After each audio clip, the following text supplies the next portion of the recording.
그 정도 수준이 아니고 이것도 천지개벽하는 수준입니다. 뭐냐면 여기가 코엑스죠. 코엑스인데 코엑스 위를 보면 코엑스와 옆에 한전부지 사이를 지금 덮어가지고 거기를 서울시청 앞 광장의 2배만한 크기로 아예 광장을 만들겠다. 그리고 그 밑으로 차가 지나다니게 하겠다 이거예요. 그러니까 여기는 막 왁자지껄 하겠죠. 왁자지껄 하겠죠. 그리고 이미 코엑스라고 지하에 쇼핑몰이 크게 있죠. 그리고 한전 밑에는 이제 한전부지는 이제 현대에서 118층인가 건물을 짓기로 했잖아요. 그럼 거기도 당연히 지하에 쇼핑몰을 넣겠죠. 그럼 그 쇼핑몰과 코엑스를 잇는 지하 1, 2층에 전시장, 도서관, 박물관 등 공공시설과 쇼핑몰을 넣겠다는 거예요. 그리고 여기는 중간에 뭐 그러니까 지하는 아니죠. 뚜껑을 덮어서 사람들이 보행하게 하겠다 이거고. 그럼 지하 3층은 통합 환승호를 해가지고 관광버스가 주차되게 하겠다. 그리고 지하 4층은 KTX를 갖다 붙이고 GTX를 A, C 막 갖다 붙이고, 그다음 지하 5층은 위례신사선의 대합실로 쓰고 지하 6층은 위례신사선을 넣는다. 그러니까 한마디로 지하 6층을 파겠다는 겁니다.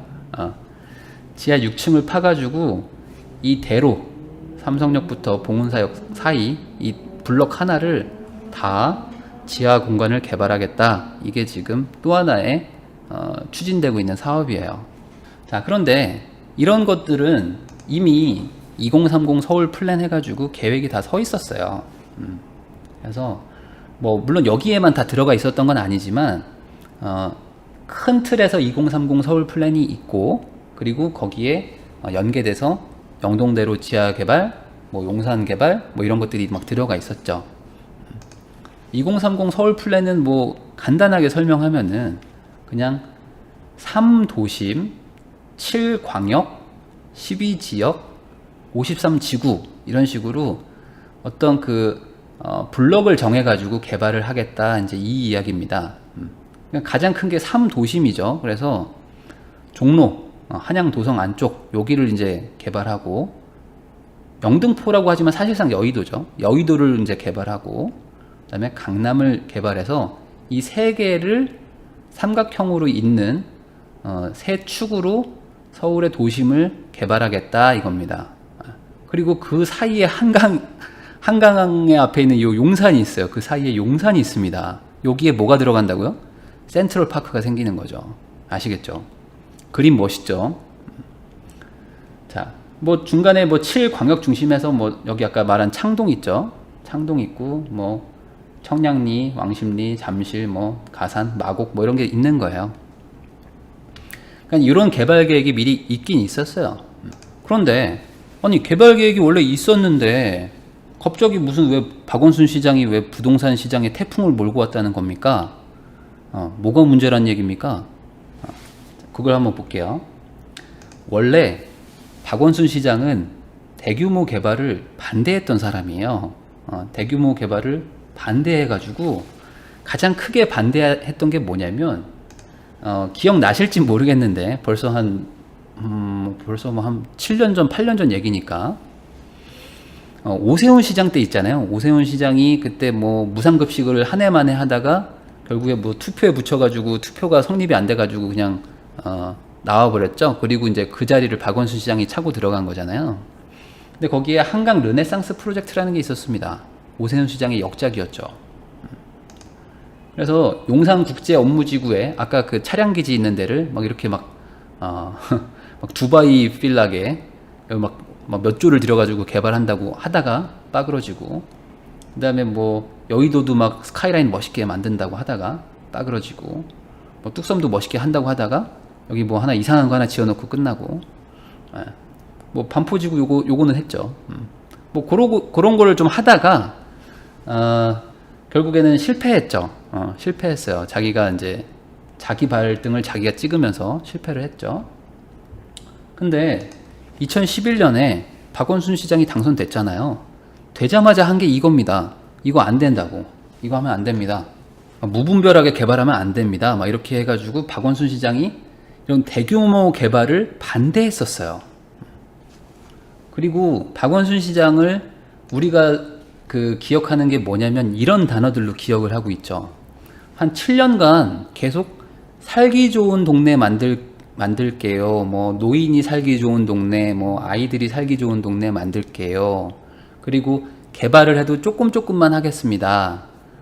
뭐 조그맣게 동네 뭐 공원을 만들게요. 뭐 그리고 뭐 문화를 개발합시다. 뭐 소통을 합시다. 우리가 이렇게 사이좋게 지내요. 뭐 이런 게 박원순 시장의 어떤 그런 컨셉이었단 말이죠. 그래서 박원순 시장은 대규모 개발을 실제로 안 하고 있었어요. 안 하려고 했었고. 그런데 16년도부터 조금씩 바뀌었어요, 사실상. 그래서 아까 말했던 뭐 용산 개발이니 뭐니 이런 것들을 개발 계획을 세우고 조용히 물밑으로 진행을 하고 있었죠.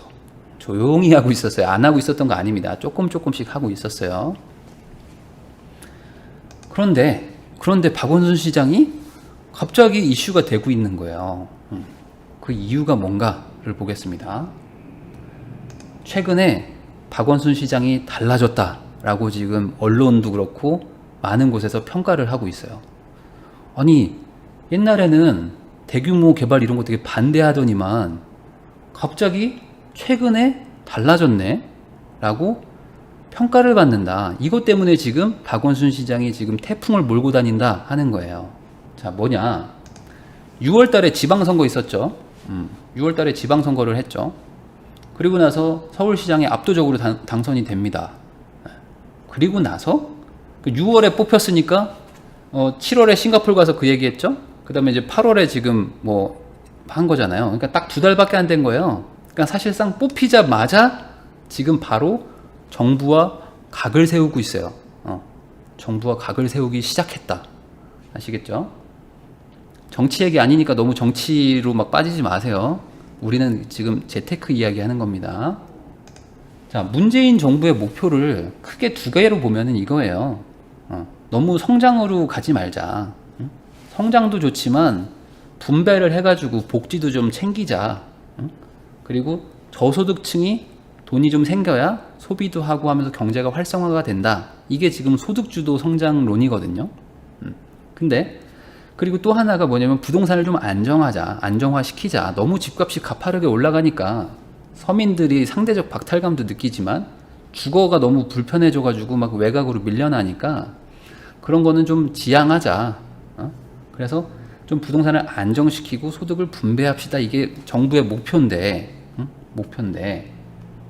박원순 시장이 갑자기 다른 길을 가기 시작한 거예요.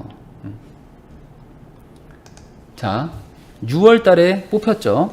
6월 달에 뽑히고 나서 한 달 정도는 뭐 다시 뭐 조직을 재정비했겠죠.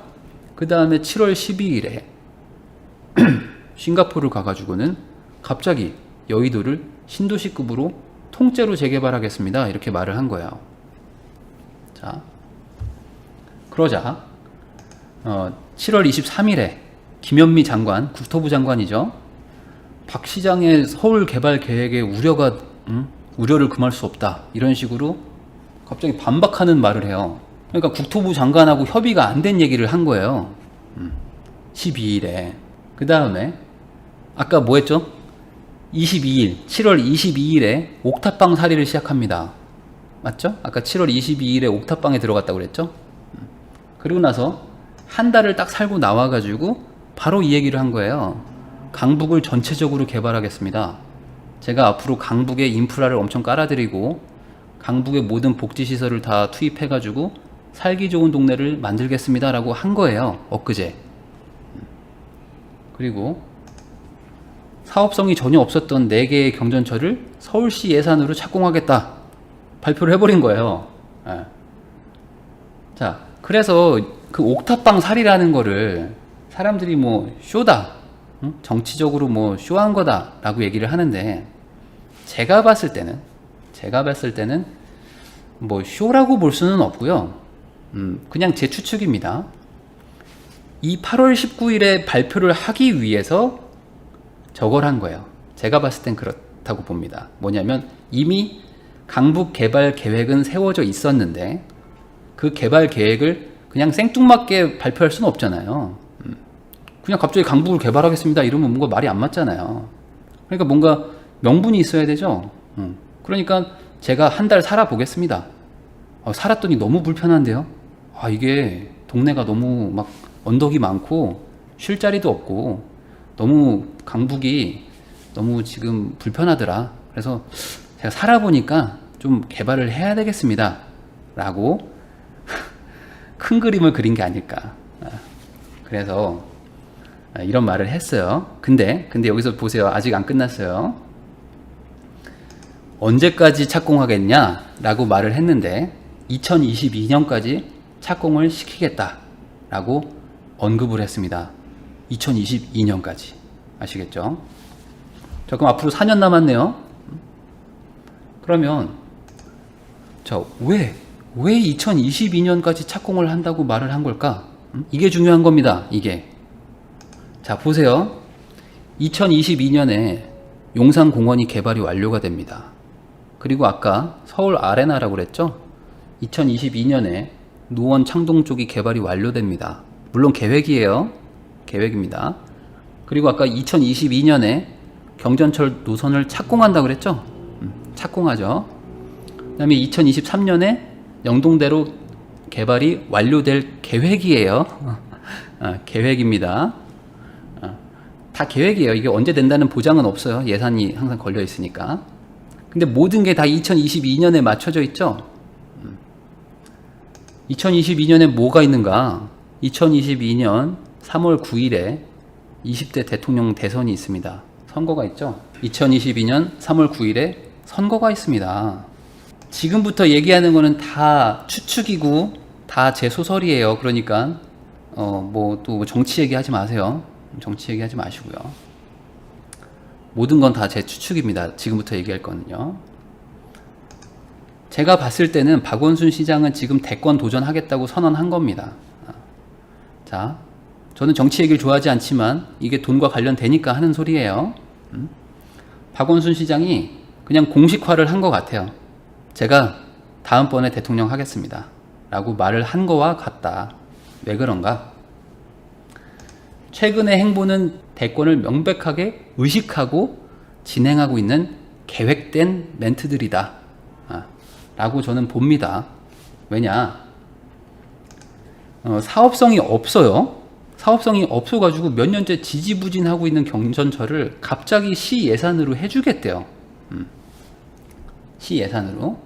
근데 60%는 시 예산으로 처리할 수가 있거든요.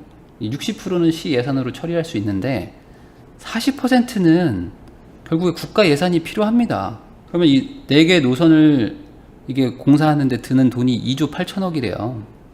그러면은 한 3조 치고 3, 4, 12, 한 1조는 결국에 국세를 지원받아야 돼요. 맞죠? 근데 아까 여의도 재개발하겠다고 그냥 생뚱맞게 발표했죠. 그랬더니 김현미 장관이 막 당황했죠. 그래가지고 10일 뒤에 야, 아니 어떻게 우리랑 협의도 없이 막 그렇게 하면 어떡해. 그렇게 하면서 반박을 했어요. 그러니까 국토부랑 합의가 없이 그냥 말한 거란 말이죠. 아니 국토부한테 돈을 받아야 될 지금 서울시 입장에서 국토부랑 지금 한판 붙은 거잖아요. 그러면 잘 한번 생각을 해보세요. 아니 정부랑 대립을 해야 될 이유가 없는데 민주당인 서울시장 박원순이 왜 문재인 정부와 대립을 하면서 굳이 합의도 안 됐는데 발표를 해야 되죠? 그 이유가 있을 거 아닙니까? 그 이유가 있겠죠? 제가 보는 추측이고 소설이에요. 뭐냐? 제가 봤을 때는 이제는 전면에 나서야 되겠다는 뜻 같다 이거죠. 이제는 내가 앞으로 나가야겠다. 자, 차기 대선까지 4년도 남지 않았습니다. 지금 3년 몇 개월밖에 안 남았어요. 자, 왜냐면 지금 8월이죠. 근데 대선이 3월이란 말이에요. 그러면 사실상 문재인 정부의 레임덕은 2021년 봄이면 레임덕이 옵니다. 문재인 정부가 지지율이 아무리 높아도 결국에 레임덕은 와요. 그리고 그 다음 정권, 그 다음 권력자한테 힘이 가죠. 그러니까 실제로는 지금 한 3년 조금 안 남은 거예요. 그런데 뭐 저도 서울 사람이었고 잠깐 광교에 살았지만 박원순 하면 어떤 느낌이 드세요? 서울 사람들도 아마 제 말을 들으면 이해가 되실 텐데 박원순 하면 뭔가 어떤 뭘 했지? 이런 게 잘 없어요. 박원순? 서울로 하나 했나? 뭐지? 뭐 한 게 없네? 라고 생각을 한다. 근데 이상하게 그 지방선거 하면은 막 다 대승을 해서 이겨버리죠. 그러니까 박원순을 생각하면 한 10년을 하는데 뭐 했지? 라고 사람들이 이렇게 머릿속에 잘 뭐가 각인된 게 없어요. 각인된 게 없다. 그러니까 박원순 시장 입장에서는 지금 몇 년 안 남았는데 뭔가 임팩트 있는 걸 할 수밖에 없는 상황이 된 것 같아요. 같다. 근데 상황이 너무 좋죠. 상황이 너무 좋아요.